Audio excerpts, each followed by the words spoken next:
श्री राम। जीवन में सबसे बड़ी सेवा यही है, अच्छे काम करो। चालू रे, आ जा। ये देखिए हमारे बेजुबान बच्चे हैं। जय श्री राम। इससे बड़ी कोई सेवा नहीं है। लालू रे, ले आ जा। जो बेचारे बेजुबान हैं इनके लिए करते रह दो, जिसमें हमारे सारे लोग शामिल हैं।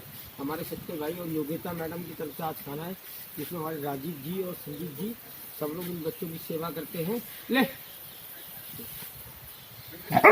ऐसी सेवा करते रहो, अच्छे काम करते रहो। वंदे मातरम, जय हिंद और जय भारत। देखो ये हमारे बेजुबान बच्चे हैं। मैं आपसे हर बार कहता हूँ इनका ध्यान रखो। इससे बड़ी कोई सेवा नहीं जाएगी आपके साथ। आपका भाई शक्ति भाई। जय श्री, एक बार फोकस कर दो भाई, सब पे फोकस कर दो भाई। जय श्री राम, वंदे मातरम, जय हिंद और जय भारत।